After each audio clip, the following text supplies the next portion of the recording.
It's Monday, May 17. This is the news on PBCJ. I'm Simone Absalom Gill.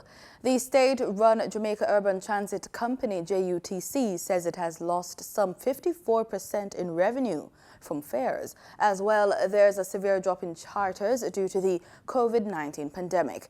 The company's managing director, Paul Abrams, said in a statement that in response to the fall in revenue, his team has come up with a few countermeasures to stem the hemorrhage. This includes a 67% reduction in overall general overtime, a 47% reduction in rostered overtime, and a 6% reduction in staff complement. As of May 16, 2021, there have been more than 162 million confirmed cases of COVID-19 globally, including 3 million deaths. That's the latest from the World Health Organization, the WHO. The Global Health Agency says more than 1 billion vaccine doses have been administered. Here's more on the latest update from the World Health Organization. WHO head Dr. Tedros Ghebreyesus says the situation in a number of countries is very concerning, as some have relaxed safety measures due to widespread vaccination, while others are grappling with increased confirmed cases of COVID-19. The pandemic is a long way far from over, and it will not be over anywhere until it's over everywhere. Even some places that have previously done very well at containing COVID-19 are seeing dramatic increases in cases, hospitalizations, and deaths.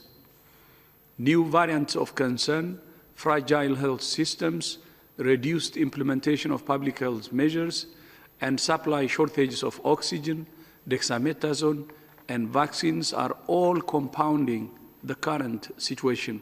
He says where cases are rising, public education is paramount.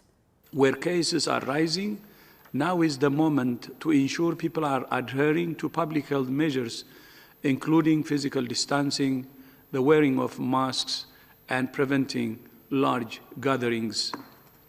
Even where cases have dropped, genetic sequencing is critical so that variants can be tracked and measures are not eased prematurely.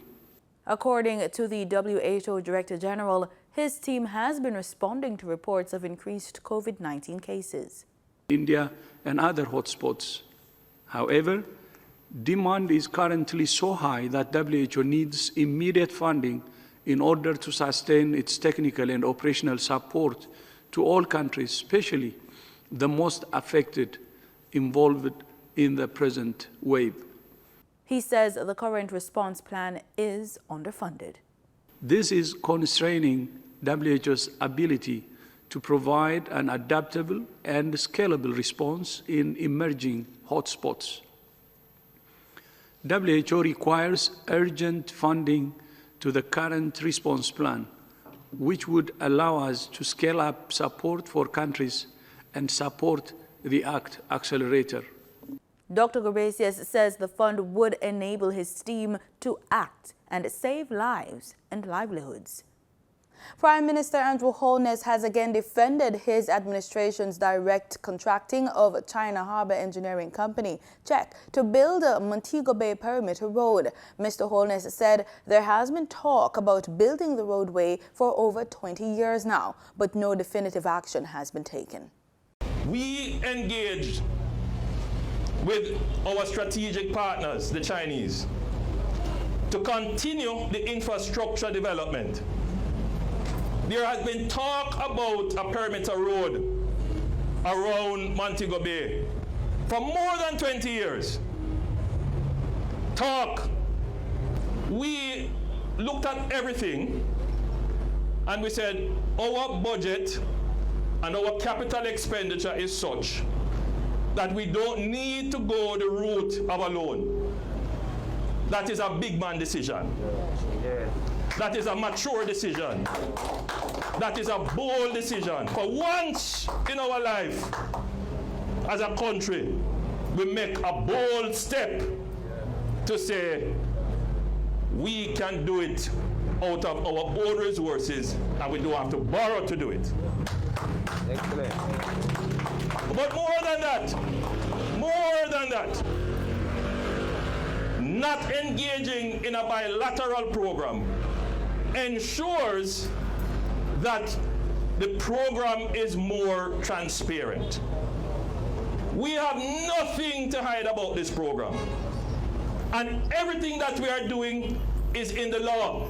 Acknowledging that there are significant challenges in the education system today due to the effects of COVID-19, Prime Minister Andrew Holness says many of our students are not learning at the level, pace and stage at which they would be, were they in the usual face-to-face learning modality. He says the government is concerned that this cohort of grade 6 students would be behind as they transition to grade 7, but that the government is not going to allow that to affect the remainder of their education cycle. He said, quote, "Whatever we have to do to catch up on what you students have lost and to ensure that you have the foundation skills to advance to higher learning, the government is committed to ensuring that this is done," end quote. The Prime Minister made the commitment as he addressed a gathering of students and parents at the Calabar Infant Primary and Junior High School in Central Kingston on Friday. Justice Minister Delroy Chuck wants Jamaicans to learn more about the services of the Alternative Dispute Programs Victims Service Division. He shared the details at a recent JIS think tank. Justice Minister Delroy Chuck is urging Jamaicans to report signs of impending domestic abuse to the Victims Services Division so that it can be prevented. We want to find ways and means for the communities, for the family, to be able to report to the Victim Services Division before the actual abuses take place. Because this is very important. Coming after the fact, we are now dealing with, but we want to prevent rather than to, react. Minister Chuck says too many cases on incidents of abuse have been surfacing lately, where the victims were suffering for a while in silence until a physical incident is reported. Many of these situations where the women generally are violently attacked and killed, as occurred over the last few weeks, they need to be prevented. So we don't want to know about it when it occurs. What we're asking the communities to do is, if you see, or even within the homes, the women who are now being molested or attacked, please come to us from as soon as possible so we can see what can be done. He says it should be the same with children. Minister Chuck is also urging neighbors to report signs of child abuse to the Victims Services Division. Police patrols are due to be expanded across the capital in the coming months. Police Commissioner Anthony Anderson, Minister of National Security Dr. Horace Jang, Minister without portfolio in the Security Ministry, Senator Matthew Samuda, and Permanent Secretary Courtney Williams recently toured sections of Kingston and St. Andrew Police Area 4. The tour was to send the message that the state is committed to the safety of Jamaicans by ensuring the necessary resources are in place. Specialist teams will be on hand to support the patrols. An important stop along the tour was the proposed site of the new Coronation Market Police Post in the Kingston Western Division. The post will be crucial to the force's plans to increase police presence in the downtown commercial district and act as a major hub for the deployment of quick response teams in adjoining divisions. The tour concluded in the St. Andrew South Division with a visit to the newly constructed Olympic Gardens Police Station. The state-of-the-art facility will serve as the main substation for Police Area 4, as well as provide a gateway to technology for residents through a computer center. The curtains came down on the 39th International Reggae Music Award, or Irama Awards, ceremony on Sunday, May 16. The duo of Popcorn and Drake, Sean Paul, Muta Baruka, Joe Bogdanovich, Buju Banton, Ziggy Marley, and Coffee were among the winners. More from Marlon Samuels. You like to pencil in your car, praise for the minutes, great and pop punch the game. Pay this great and pop and take this man upon the face. Irama! Man, it's a long time in no DJ in a dance. And a long time in no chant in a dance. Comfy nice up your area. I'm going nice up your corner. Watch it. In him dance it off it up. Dance it off it. I'm on a liquor sell off. On a liquor sell off. And the people really keep it off it off. The International Reggae Music Award show held virtually signaled the evolution of the show due to COVID-19. As we are honoring those who have been nominated by our panel of music experts and more than 100,000 fans who have voted to select the winners in all the categories. We salute all the nominees. You all are winners just by being nominated, and especially the ones who have been chosen the winners tonight. Our reggae community has lost some of our foundation members, just too many to call.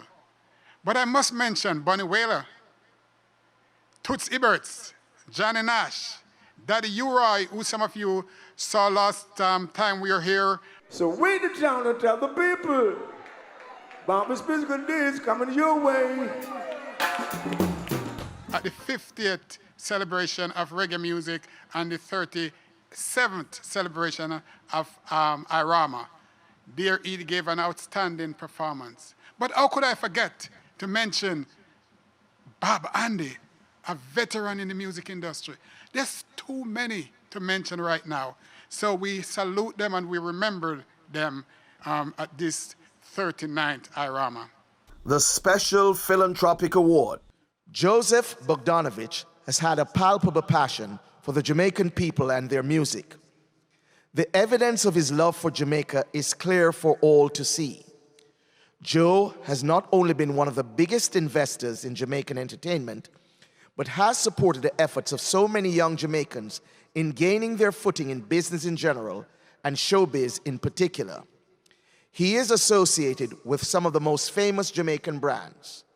Martins International is proud and pleased to present the Irama 2021 Philanthropic Award to Joseph Bogdanovich. Best music video went to Master KG for Jerusalem. Hello everyone. Thank you so much for this award. Viewers were treated to performances from a slew of top reggae and dancehall entertainers, including The Angel and the self-proclaimed king of dancehall, Beenie Man. Got to let them don't know what none of them are like. See them all like, but I'm still not fight me. Yes, we are cut down, got choke all up in our heart. And none of them can. Oh, tell them don't know what none of them like me. So me a go for now, but then they not me like me. And them the one who been nothing, so me not listen down. And none of them can. Oh, anyway, give me the girl, let me the wickedest slam. The kind of girl when no feel up of she man. Man, if you want to get the medal, you want to get a slam from a real ghetto girl again. Ziggy Marley was given a Lifetime Music Award for over 40 years of contribution to reggae and world music. I don't condemn, I don't convert. This is a calling, have you heard? Bring all the lovers to the fold. No one is gonna lose their soul. The Peter Tosh Award for Recording Artist of the Year went to Coffee. Here are the nominees for the Tootsie Bert Award for Best Album CD. Upside Down, Buju Banton. In Search of Lost Time, Protege. Higher Place, Skip Marley. One World, The Wailers featuring Skip Marley, Faruko, Shaggy, and Cedella Marley. Hot Shot 2020, Shaggy. The Irama goes to Upside Down by Buju Banton. Best Dancehall Entertainer Stagecraft went to Beenie Man and Bounty Killer for Versus.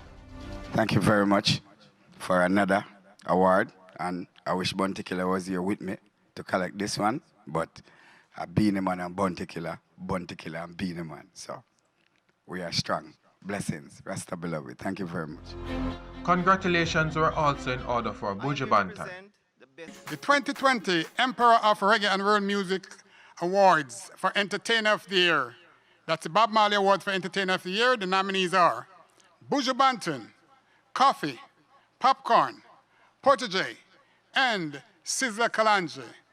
And the Irama goes to Buju Banton. The aim of the International Reggae Music Award is to bring nations together through music and culture. Follow the rules and regulations of Iman country. And I want to show respect to the flag and the national anthem. Propaganda is gonna work to the best of Iman ability for Iman country. Cause Jamaica, land I love, is the land that Iman really love. I love the hockey, I love the selfish. Iman love Iman national dish.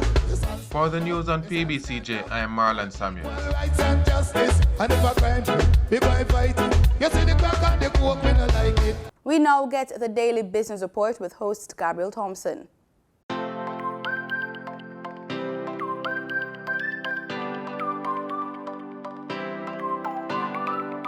In Friday's trading session, the JSE combined index advanced by 281 points to close at over 400,000 units. Overall market activity resulted from trading in 92 stocks, of which 39 advanced, 44 declined, and 9 traded firm. The junior market index declined by 24 points to close at over 3,000 units. Stocks advanced for 138 Student Living Jamaica Limited, 1834 Investments Limited, and Berger Paints Jamaica Limited. Stocks declined for Access Financial Services Limited, AMG Packaging and Paper Limited, and Marita Investments Limited. Trading firm were 138 Student Living Variable Preference, CAC 2000 9.5% preference shares, and Community and Workers of Jamaica Deferred Share.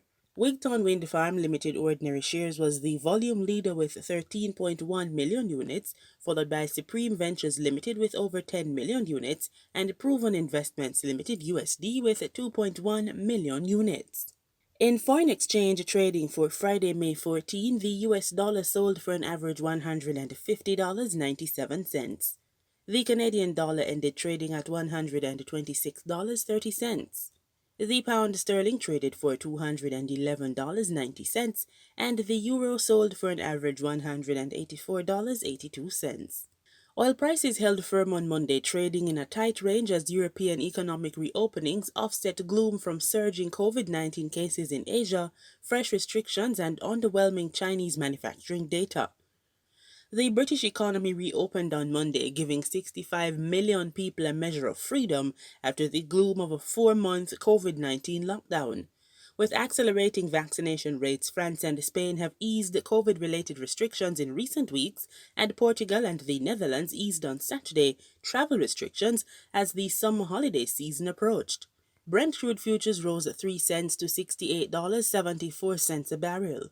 West Texas Intermediate crude futures gained 4 cents at $65.41 a barrel. Both contracts have risen more than 30% since the start of the year.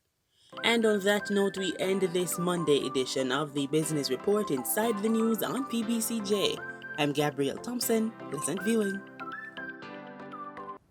In news across the region, as of midnight on Saturday, Trinidad and Tobago was placed under a state of emergency, which will also include a curfew between 9 p.m. and 5 a.m. The announcement came as the island's Prime Minister, Dr. Keith Rowley, early Saturday after continued reports of an increase in both COVID-19 positive cases and deaths. More details in this report from Terrian Brown-Campbell. A state of emergency has been implemented to control the wildfire spread of COVID-19 cases with its spiraling death toll that is sweeping across the country. Prime Minister Dr. Keith Rowley made the announcement at the Diplomatic Center on Saturday. From midnight tonight, Trinidad and Tobago will be under a state of emergency involving a curfew that from then onwards would be 9 p.m. to 5 a.m. Prime Minister Dr. Rowley described the dire circumstances that led to the decision. He further noted the parallel healthcare system will soon be unable to keep up with the increasing cases. We are now dealing with 21 deaths in one day, and if you bring that down to per hour, it's almost one person dying every hour. That is a frightening situation. And of course, if that is allowed to multiply,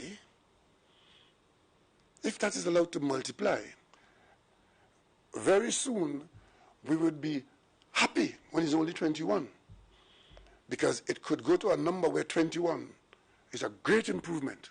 The Prime Minister disclosed the sectors and personnel who would be able to operate outside of the SOE.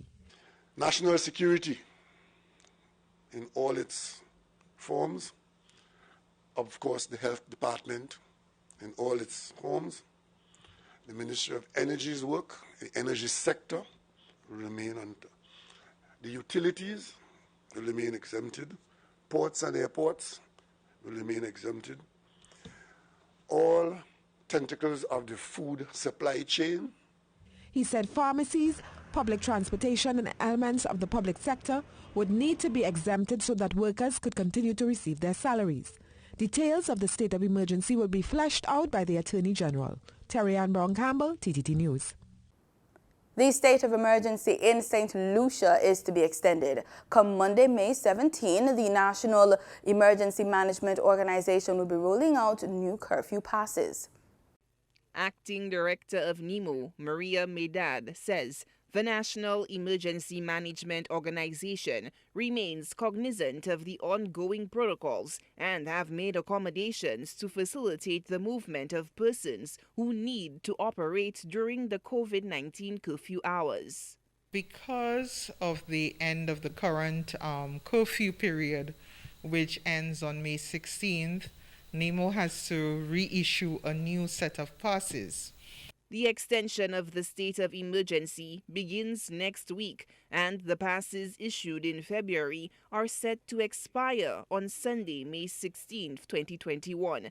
Medad says starting May 17th, the Royal St. Lucia Police Force will only recognize the new green passes for persons operating during the curfew hours. Anybody who has any of the other passes and wish to request a renewal or review of their pass can do so by sending us an email at admin, admin@nemo.gov.lc.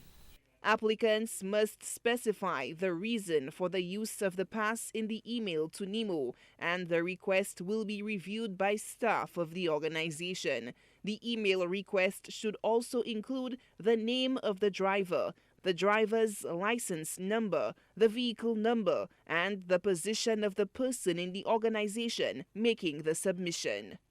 Solange Alfred, HCS News Force.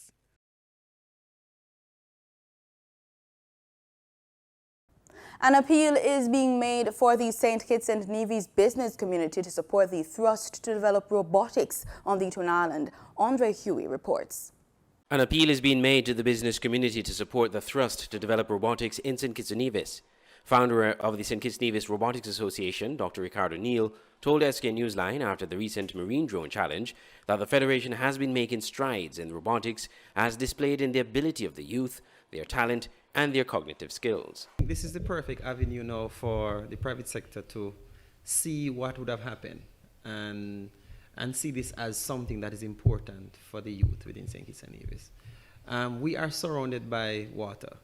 I think it's only natural for us to be investigating how to get young people active within that area. So this is a perfect fit to have the private sector supporting the cause.